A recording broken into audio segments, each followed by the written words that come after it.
I got a 9 out of 10. Kathy didn't look up when Quinn entered her room, a graded answer sheet brandished in her hand. Kathy? Quinn, triumphant grin still intact, skipped over to where her roommate sat huddled over her own studies. Hey, Earth to Maple Street, this is the part where you say, "Oh my gosh, that's great. Let's go get smoothies to celebrate." What? Kathy's face was a mixture of surprise and exhaustion when she looked up and finally allowed herself to think about something other than her upcoming exam and the string of robberies that were somehow connected to Lawrence Hrax. Oh, she said, registering the paper Quinn proudly held. Is that your anatomy test? It sure is. Quinn's happiness was contagious. 9 out of 10. That's wonderful, Kathy exclaimed. Elsewhere, a bank window suddenly exploded in a flame, dynamite blasting away any possible evidence. 2 men sprinted away with sacks of as much money as they could hold. Upon getting close to their car, a security guard busted out of a nearby door, smoke still trailing behind him, and opened fire on them through watery eyes. He missed wildly, and they fired back, hitting his vest. They tore away in their getaway car, and as he collapsed, so did a bike in the alley burn rubber and shoot past him after the car. Its front headlight came on, and the man in the back seat saw it. Hurry up! Faster! I think we get a tail!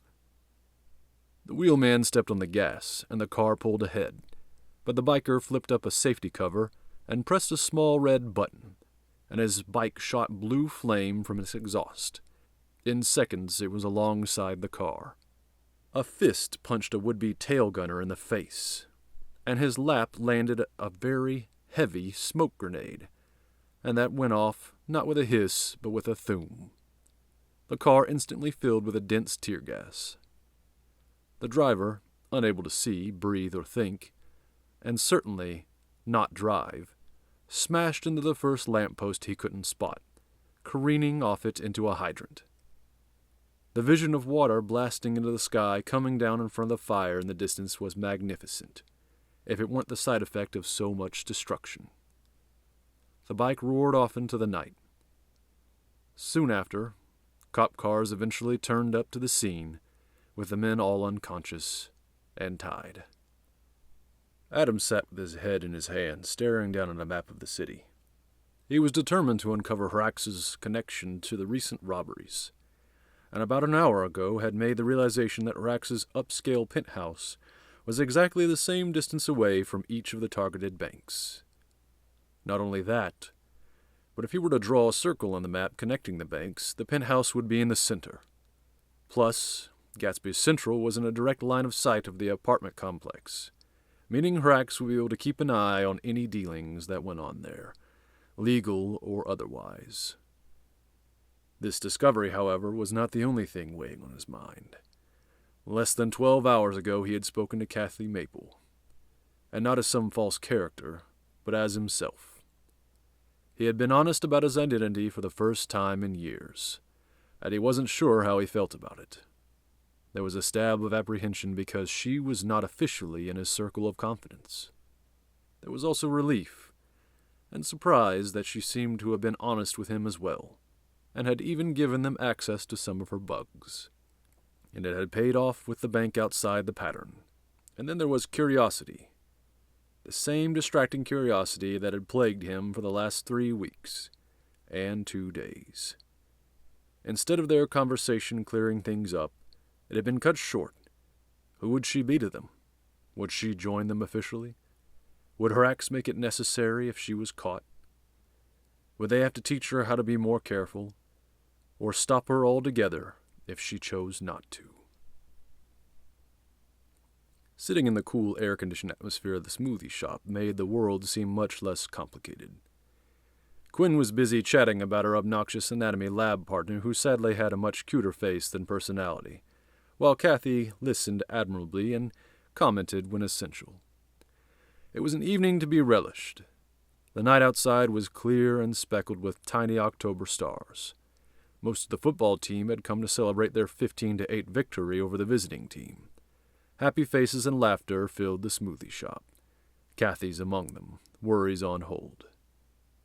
That was until a familiar face caught her eye. Outside the perpetually snowflaked window, a few feet away, stood the same well-dressed man who had interrupted her conversation with Adam earlier that day. The one he had referred to as his mentor, Night Shadow. "Who is that?" Quinn asked when she noticed her friend looking at some stranger out on the sidewalk. Thinking quickly, Kathy responded with, "He's a friend of my dad. I forgot I need to tell him something. I'll be right back." With no objection from her friend, Kathy, hoping she was making the right move, got up from the table and stepped out into the night, reluctantly leaving the free and easy environment of the cafe behind. Night Shadow stood under a street lamp looking up at the starry sky. He said nothing as she approached. For what seemed like an eternity, they stood in silence, each gazing at the night sky as if waiting for it to begin spilling out all the answers to their many questions. "It was good to meet you last night, Miss Mabel." Finally, Night Shadow faced her. He was older than she'd expected, but yet there was a youthfulness about him, a sort of reassuring twinkle in his eye. "Do you know why I'm here?" Kathy thought back to the conversation outside the library. "The bank robberies?"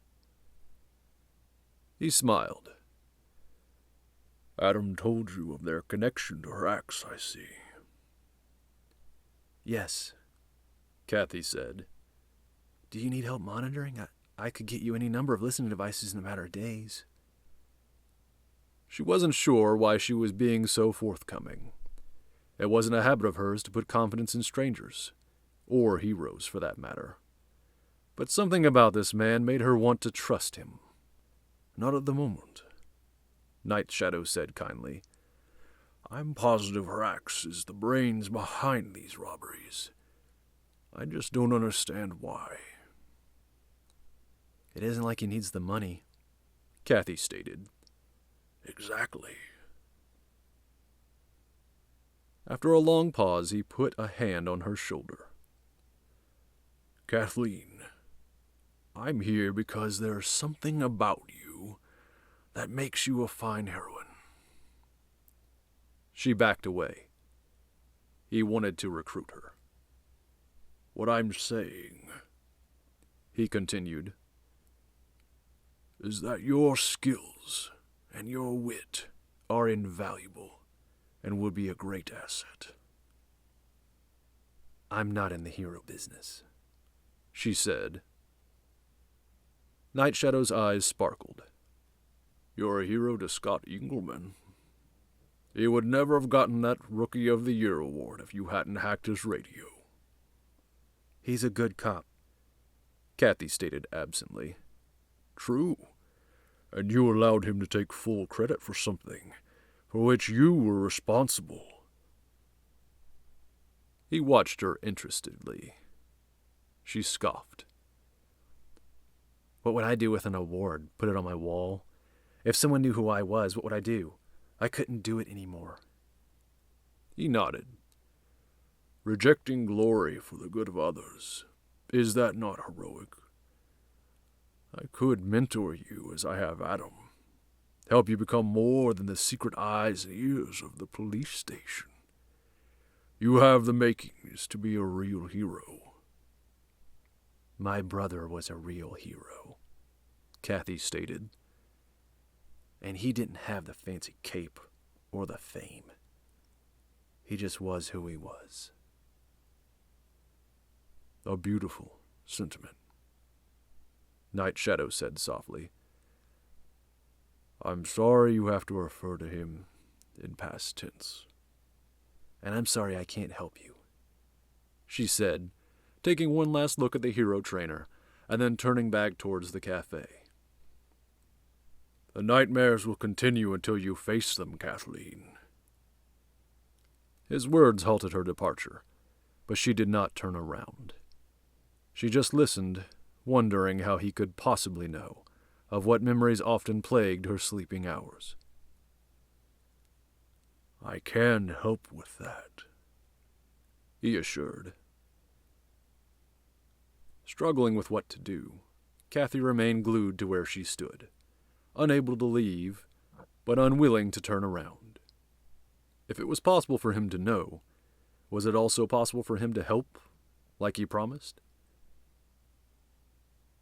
How? She turned around, ready to ask him what he meant, ready to finally get answers. But he was gone. As mysteriously as he'd arrived, he had left. She looked around wildly, scanning the streets for any sign of him or his iconic car. Nothing. Turning back to enter the smoothie shop and rejoin her friend, a flicker of white caught her attention. From up above her, floating gently on the breeze, fell a small piece of paper, like a business card. She caught it, turned it over, and read the gold script. When you're ready to know more, contact him. Night Shadow. Knowing the note could only be referring to Adam, she tucked it into her pocket and strolled back inside the cafe.